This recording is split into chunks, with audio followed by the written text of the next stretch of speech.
Hey, Tony Chips here, Chiappetta Shoes. This is a workshop live. Today we got a D11 foot type, bad knees, abduction, compensation. This lovely customer is going in for a knee replacement on June 1st on her left side.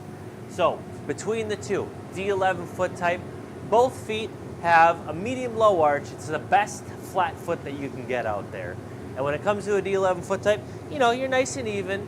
She complains a little bit of kind of a swooping motion and kicking with her heels, but over time, the knees have gotten bad. The left is particularly worse. We have a knee replacement scheduled on June 1st, okay? Now, we have two custom orthotics, about 5 years old.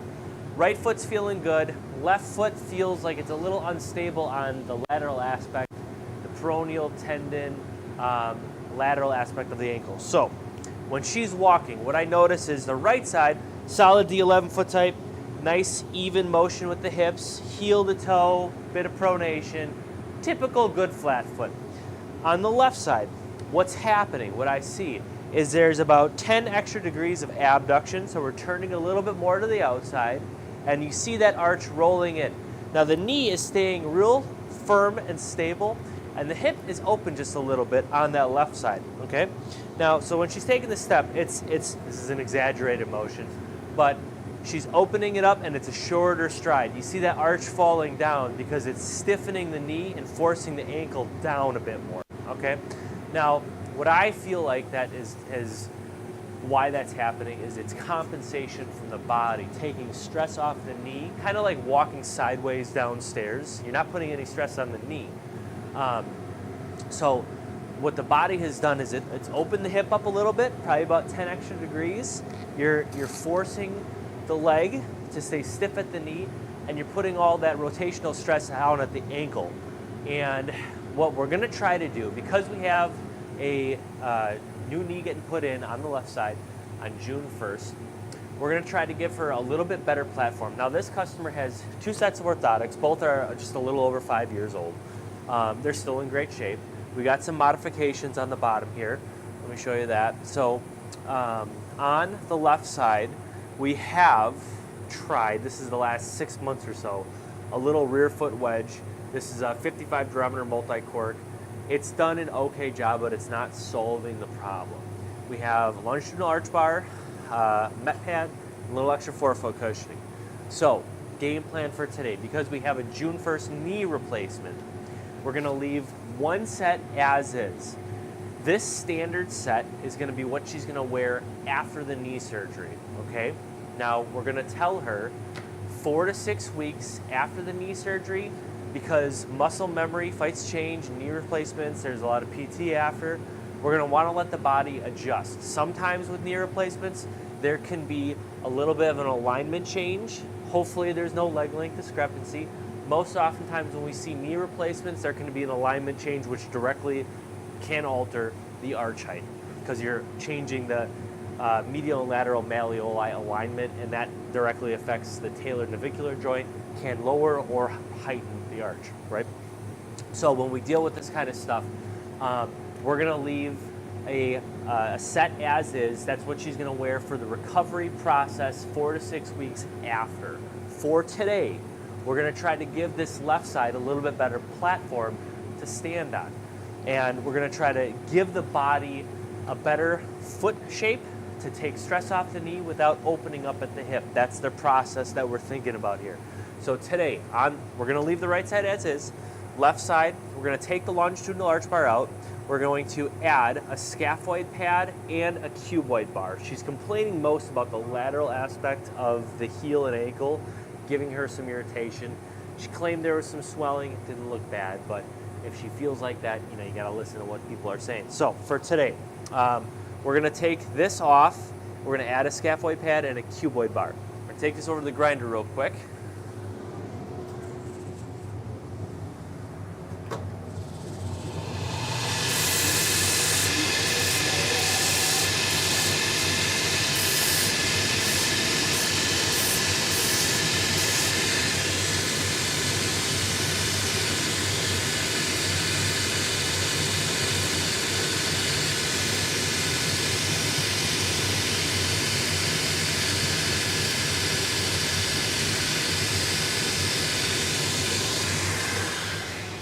Okay. So take your top down. All right, we got just the one set. Left foot. What we're gonna do is we're gonna create a nice, we're gonna keep this medial wedge here. I think that's helping us out. We don't wanna overcorrect a situation, right? So some subtle changes are gonna be beneficial. We're gonna set her up because she's got a D11 foot type. This is the best flat foot that you can get.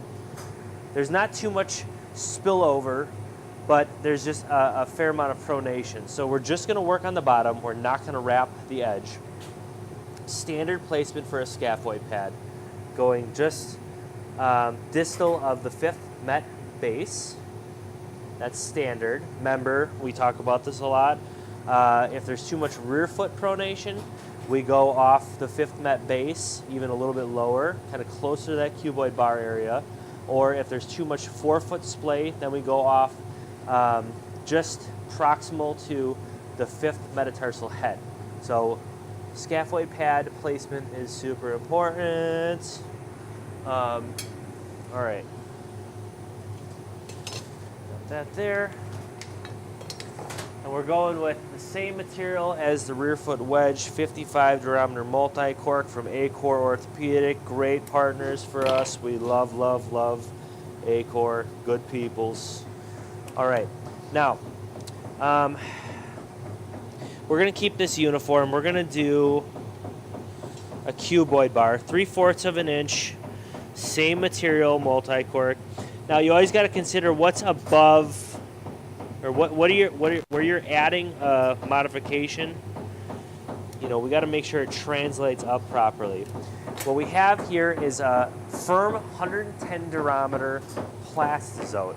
110 durometer. It's a very porous material, so the hardness.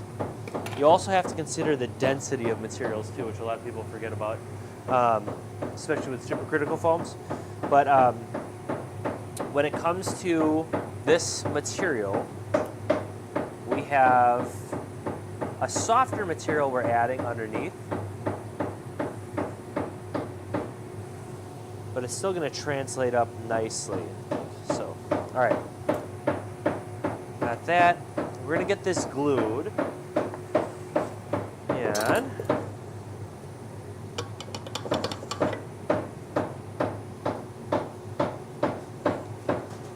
I'm going to take a break. We'll have a recap after this.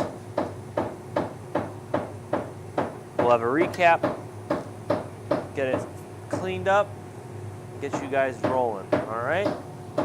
We will be right back.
All right, everyone, we're back. Tony Chips here, Workshop Live. We have a D11 foot type knee replacement coming up June 1st.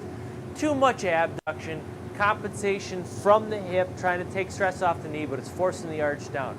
We're going to modify the orthotic with a nice little pronation control profile, little extra scaphoid support, cuboid bar. We're going to try to help the foot stabilize the knee so the hip isn't opening up quite as much.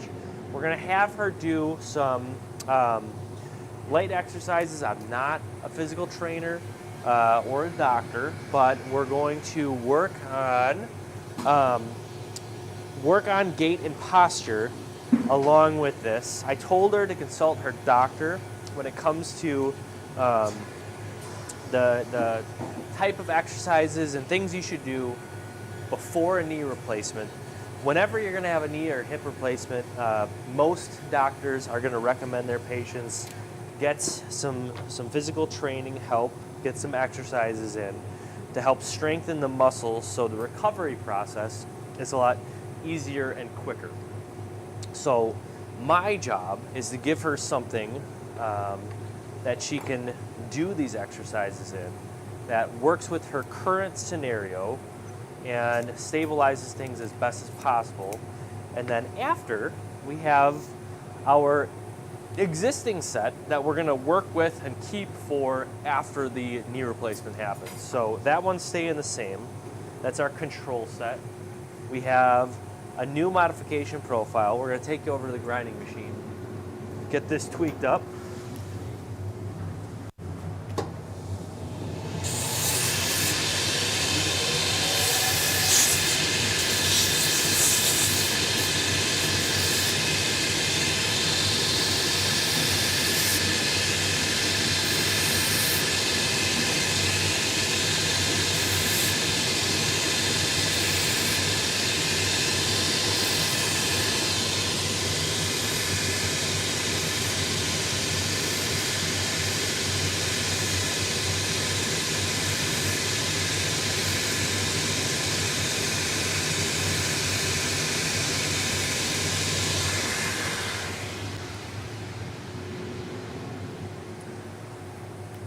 That's going to be a wrap. So we got a nice little extra scaphoid pad, standard placement, cuboid bar on the outside, stabilizing this whole column where we're going to let the foot hold and position itself so the knee is nice and upright. That's where the scaphoid pad comes into play, helping the hip stay more in line, getting some nice exercises.